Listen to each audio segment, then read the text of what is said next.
জন্মের পরেই একটা ছোট্ট শিশু তার মুখ থেকে প্রথম কোন শব্দটা উচ্চারিত হয় বলুন তো?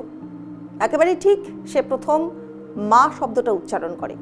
আমার আপনার প্রত্যেকের জীবনে এই মা শব্দটা এবং এই মা মানুষটা ঠিক কতটা গুরুত্বপূর্ণ সেটা নিশ্চয়ই বলবার অপেক্ষা রাখে না, এটা বলাই বাহুল্য। এবার আজকে আপনাদের একটা বিশেষ খবর দিতে চলেছি, একটা বিশেষ ধরনের খবর। দেখুন, কত রকমেরই তো খবর হয়, কিন্তু তার মধ্যে আজকের এই যে খবরের দিকে আমরা নজরটা রাখছি তার একটা বিশেষ কারণ আছে। মা মানে কি সব? মা মানে কি সম্পূর্ণ? চলুন বিষয়টার মধ্যে আস্তে আস্তে যাই এবং এই ঘটনাটা আপনাদের বলতে থাকি। কারণ একদম ছোটবেলাতেই সেই শিশুটির মা তাকে ছেড়ে চলে গিয়েছিলেন, তারপরে আর তার দিকে ফিরে তাকাননি। কোনোদিন কোনো খোঁজ খবর নেওয়ার প্রয়োজনই অনুভব করেননি। দীর্ঘ বছর, ঠিক কত বছর বলুন তো? দীর্ঘ 15টা বছর মায়ের সঙ্গে কোনো যোগাযোগ ছেলের ছিল না। এবার বৃদ্ধ বয়সে এসে পৌঁছেছেন সেই মা এখন ছেলের সাহায্য চেয়ে আদালতের দ্বারস্থ হয়েছেন। তার কি আবেদন? তার যে ন্যূনতম রক্ষণাবেক্ষণ এবং চিকিৎসার খরচটুকু তার পুত্র দিক। কিন্তু ছেলে, সে তো নারাজ।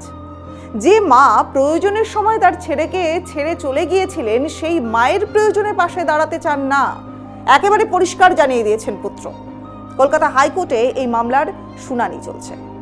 মামলাকারী আদালতে জানিয়েছেন যে বর্তমানে তিনি থাকেন কোথায়? বৃদ্ধাশ্রমে। 15 বছর ছেলের সঙ্গে কিন্তু তিনি কোনো যোগাযোগ রাখেননি। তার এবার ন্যূনতম যে চাহিদা, সেই চাহিদা মেটানোর জন্য কাকে প্রয়োজন? সেই ছেলেকে, যে ছেলের সঙ্গে তিনি দীর্ঘদিন কোনো রকম কোনো সম্পর্ক, কোনো যোগাযোগ কিছুই রাখেননি। কিন্তু এই ন্যূনতম চাহিদা মেটানোর মতো কেউ নেই তার কাছে, তার নিজের অর্থের জোরও নেই। কিন্তু তার পুত্র সচ্ছল, মায়ের দেখাশোনা করার সামর্থ্য তার রয়েছে। তাই এখন এসে সেই বৃদ্ধার আর্জি যে মায়ের জন্য ন্যূনতম খরচের ভার পুত্র বহন করুক। মামলাকারীর পুত্র, তিনি পেশায় নাবিক, জাহাজ চালান। তার তরফে তার স্ত্রী আদালতে হাজির হয়েছিলেন। পুত্রের আইনজীবী তিনি জানিয়েছেন যে মায়ের সঙ্গে তার মক্কেলের কোনো রকম কোনো সম্পর্ক নেই। ছোটবেলাতেই মা তাকে ছেড়ে দিয়ে চলে গিয়েছিলেন। বাবার সঙ্গে বিবাহ বিচ্ছেদের পরেই তিনি তার ছেলেকে রেখে চলে যান।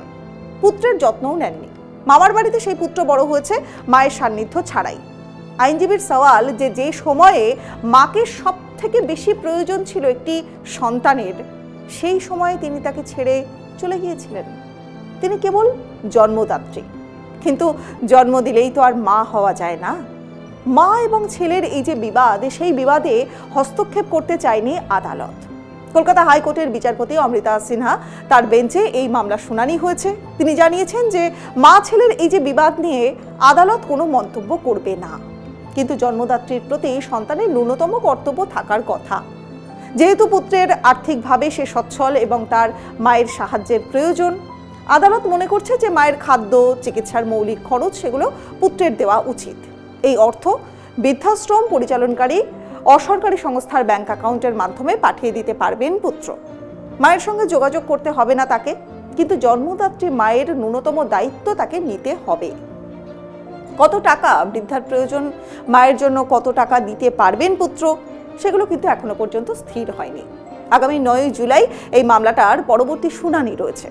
ওই দিন আদালতে বিস্তারিতভাবে জানানো হবে এবং সেই অনুযায়ী এই উভয় পক্ষের অবস্থান বিবেচনা করে নির্দেশ দেবে আদালত। এর আগেও আমরা তো বিভিন্ন ঘটনা দেখেছি যে বৃদ্ধ বাবা মা, তাদেরকে বৃদ্ধাশ্রমে পাঠানো হচ্ছে। সন্তান সে যথেষ্ট স্টাবলিশড, কিন্তু সে তার বাবা মাকে দেখে না, কিন্তু সেই বাবা মা কিন্তু ছোট থেকেই সেই সন্তানকে লালন পালন করে বড় করেছিলেন। এই ছবিটা যেমন দেখতে পাই, এই খবরটা আপনাদের এই জন্যই জানালাম যে তার পাশাপাশি অন্য একটা ছবিও কিন্তু সমাজের বুকে রয়েছে।